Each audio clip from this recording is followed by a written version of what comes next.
Level up patrol na! Level up patrol na!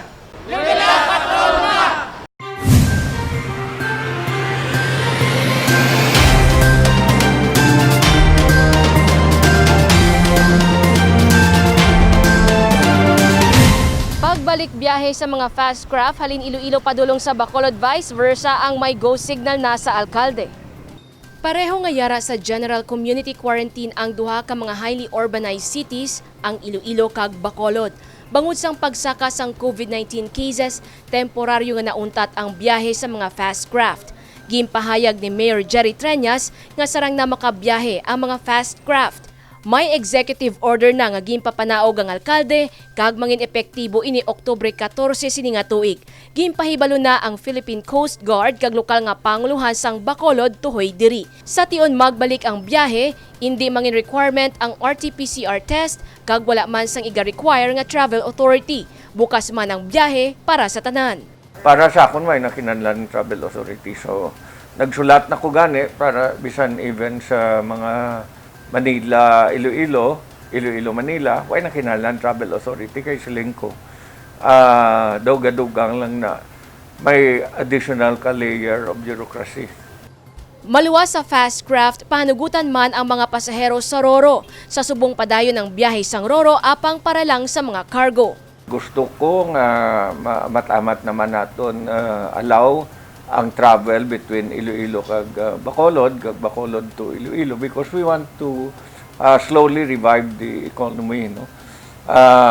Sang una nakita ta nga grabe kadasig sang pagkanto to sa Bacolod kag pakadto man diri. Bangod kay ti kadamo sa mga transaction, we want slowly to achieve that also.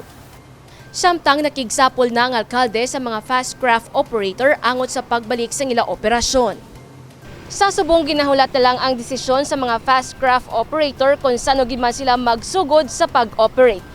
Sa pinakaulihi nga datos gikan sa Iloilo City Epidemiological and Surveillance Unit, alas 12 sang udto Oktubre 13, may duga nga 25 ka kaso sang COVID-19 ang namonitor. Siyam diri ang local cases, 15 ang new cases kag isa ang City Hall employee. Sa piyak ka bahin may sulat naman nga ginpadala ang alkalde sa Department of Health angot sa wala nagasanto nga datos sini sa reporting sang lokal nga panguluhan. Lain-lain wala ang data. Padalman gin naton, it seems nga ang data gin add sa pila ka adlaw naton nga numbers gin butang lang sa isa ka adlaw, no. And it's not fair to the LGU kay tingin natin lawantan nga tingwa tanan pero daw nag number 3 kita to sa all over the Philippines. So we want that to be corrected. Importante ang mga datos sang confirmed cases angot sa COVID-19 bangod balasihan man ini sa deklarasyon sang quarantine status sang isa ka lugar. Jennifer Garcia Hernandez para sa Level Up Patrol. Libre nga module para sa mga kabataan nga nagaedad anong tubtub 12 anyos, inisyatibo sang Iloilo City Public Library. Libre kag matawhay ang pagtuon sa mga kabataan sadto sa Iloilo City Public Library. May lugar man sa diin sarang makahampang ang kabataan pagkatapos magtuon. Ini amo ang Children's Nook o kon play area sang kabataan nga nagaedad anom tubtub 12 anyos. Makit-an diri ang nagkalain-lain nga educational toys. Subong nga new normal, malaka ang nagapadulong sa library. Gani, agud magpadayon ng pagtuon sa mga bata, nagdihon ang City Library sang iban nga pamaagi agud makahatag sang kalidad nga serbisyo. Ini amo ang pag-ubra sang downloadable learning modules para sa tagsa ka grade level. Ang mga subject amo ang math, Filipino, arts, science kag English. Makabulig kit kay before daan wala sang class.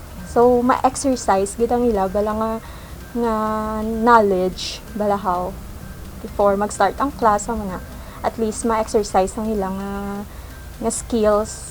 Kung luyag naman sa mga ginikanan magpangayo sa mga printed modules, pwede sila makabisita sa Iloilo City Public Library. Kinahanglan lang magsunod sang health protocols pareho sang pagsuksok sang face mask kag face shield. Magluwas sa libro kag play area, mayara man sang libre nga mga computer nga pwede magamit sa mga estudyante sa research sang ila mga assignment kag tulunan. Anong tanan ka computer sets nga may libre kag accessible nga wifi ang dako nga benepisyo sa mga estudyante. Actually, si Mayor, gini ang may initiative sa modules, sa ano, ginagaan niya gid kita suporta permis sa mga project diri sa library nga gina-open man sa aton nga city librarian. Open kid kami Monday to Friday, 8 a.m. to 5 p.m. Gang limit lang gid kami galing sa mga makadto diri bala or 3 to 5 persons lang gid.